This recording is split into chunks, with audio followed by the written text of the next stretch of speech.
Alright, I would like to show you a game I made called Kinect This. What it is a compilation of mini games that use the Xbox 360 Kinect to control the video games. So you use your body to control them. What you're going to be seeing is me in real life, and then I'm going to be showing you what's on the screen as well. I have my laptop in front of me. The Kinect is hooked up to the laptop, and that's how I'm controlling everything. So this is the title screen. This is where you can choose from, I think I have 4 different games on here. So what you need to do at the title screen and at the beginning of any minigame is calibrate, and that's what that little stick figure is. So it's telling me to put my arms up like this. All right, so now I've been calibrated, and you can see me in the background represented by those little spheres. And you can see this little hand floating around, and that is basically the cursor. You'll notice right now that it's a right hand. That's because I'm using my right hand. If I switch to my left hand, hey, look at that, it's a left hand. Now the way it determines that is just telling, which hand is closer to the Kinect. So if my right hand is in front, it's going to use the right hand. If my left hand is in front, it's going to use the left hand. It doesn't really matter gameplay-wise, but, I thought it was a nice little touch, and it's kind of just something I wanted to do to make it easier to see, how you were controlling and who is controlling in the terms of 2-player games. So what we can do right now is we can choose games by hovering over here to these little games and sliding up or down. So you can slide them up, you can slide them down. And you may notice these little red kind of blinking things coming up. That's just basically to make it easier for the player to see that, their hand is not on the screen anymore. So right now I'm above the screen, so I need to move my hand down. If I move to the right, I need to move it back to the left. So that's just kind of a nice little notification to tell you that, hey, you're not being detected anymore.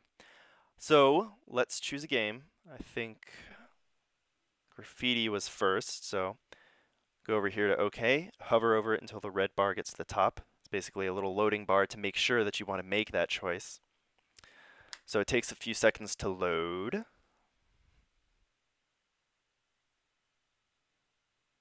All right, and the first thing we need to do is calibrate. So put my arms out like this. And sometimes it actually doesn't calibrate. So what I need to do is just move around a little bit so it sees that I'm not part of like the background or something. Put my arms back up. There we go. All right. So what graffiti does is it tracks whichever hand is in front. So right now it's my right hand, my left hand. And it basically just draws ribbons of color in 3D space, which is kind of cool. So, as I move backwards, it's actually drawing the ribbons back in this room that you see. If I move forward, it's drawing it much closer to the camera. If I had a little more room to move around, maybe I could do something a little bit cooler. But so this is the main function, I guess, of graffiti. What you can do in any minigame is you can hold your left arm out at a 45-degree angle to go to the pause menu. And so you navigate just like you did in the title menu.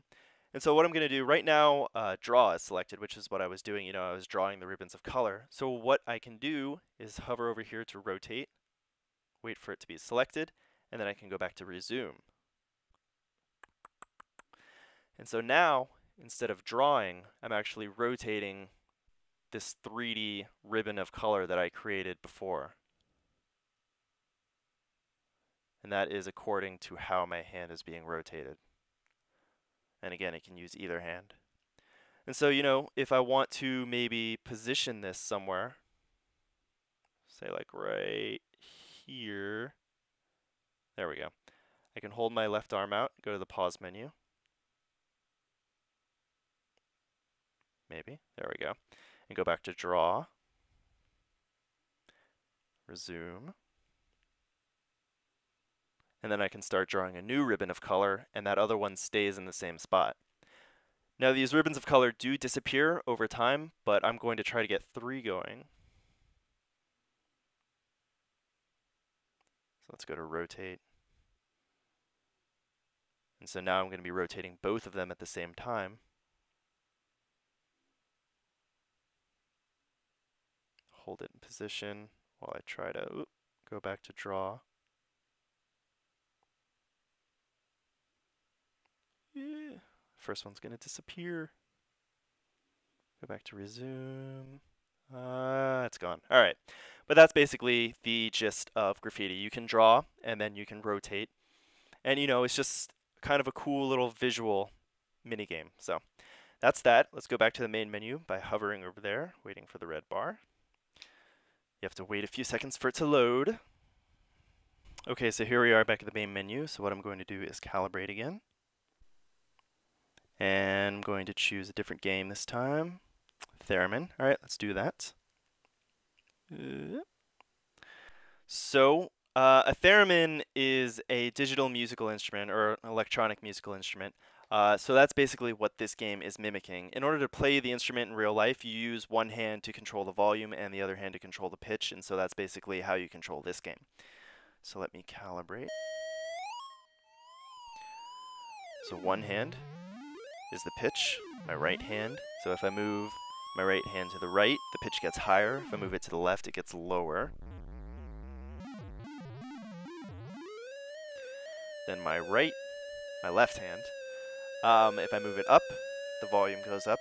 If I move it down, the volume goes down. And obviously you can, combine both of your hands.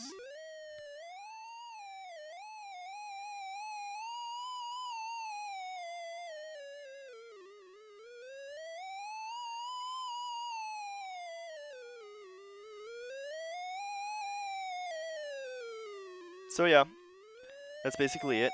Not much to it, but it's pretty fun, especially if you can kind of get some melodies going. Probably can't do it right now, but I could play a few songs when I made this, which was pretty fun.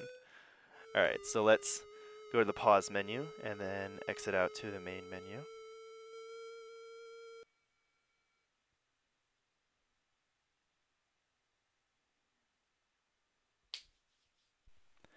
Alright, let's recalibrate again and choose a different game.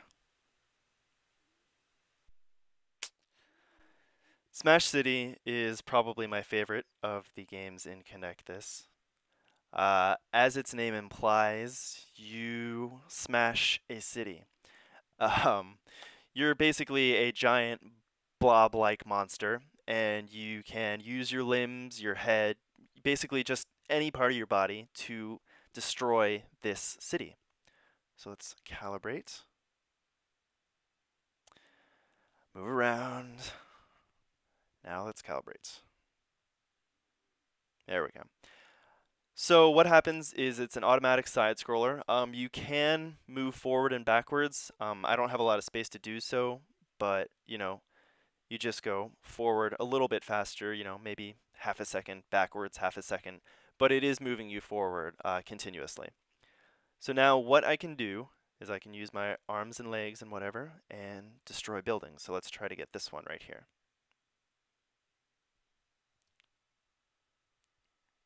Ready? Boom! Oh, no boom, I missed. There we go. Yes.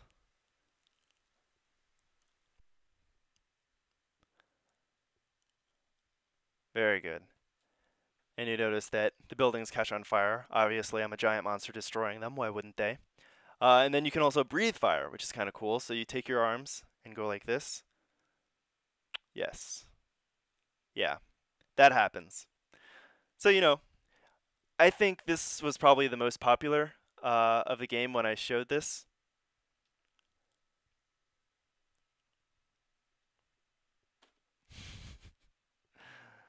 It's very satisfying to do this, to have this, these huge skyscrapers just topple and catch on fire. It's just fun. All right, so that's basically all there is to this game. So let's go to the pause menu and return to the game select screen.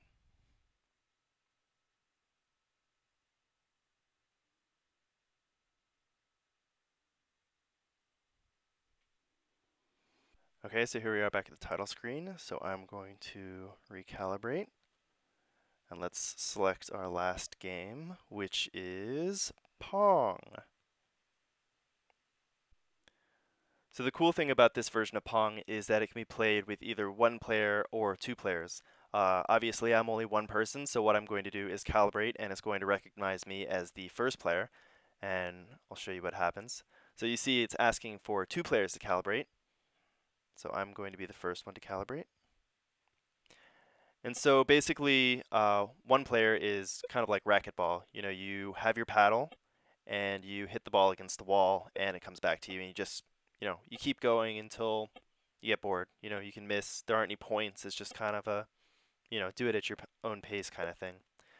But it is 2-player, so I'm going to invite my brother to come over here and be my second player.